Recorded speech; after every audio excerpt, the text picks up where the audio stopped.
भैया एक थी दुल्हन तैयार हो के बैठी बा नैहरे जाए ताई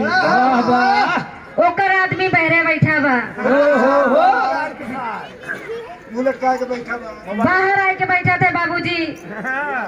अब जेकर औरत चली जाए छोड़ के मुंह तो लटकाइबे के वैसे सबके औरत चली जाती भैया सबके आदमी नाराज होके बैठ जाते खास करके हमरे अरविंद भैया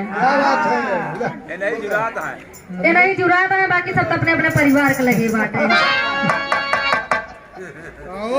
सबके पोल ना खोला तू गावा तू अपने नाही इनका बताओ जरूरी रहता ना कि मुझे राल चुबत रहा था यही से बोलब जरूरी रहा था। तो दुल्हनिया अपने आदमी से कहा दिव्या अब की जाब पता न आए कि ना आई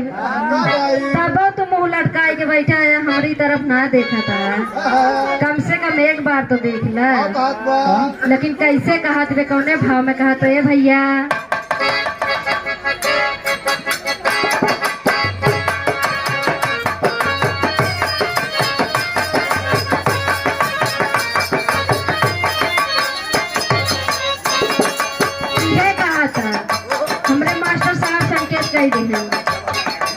कहत बा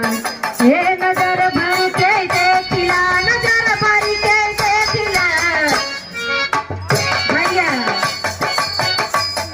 दुल्हनिया बया करता है हे नजर भर के देखिला नजर भर के देखिला जत बने राजा हो नजर भर के देखिला जत बने राजा हो नजर भर के देखिला जत बने राजा हो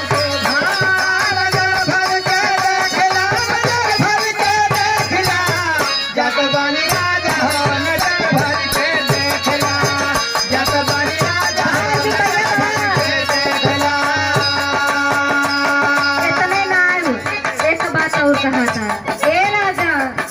अरे देख लेना हो काहे जिद ठान के बैठ गए हैं एक बार तो देखा क्या कहा था कई लतिया जान का बयाईबा जान का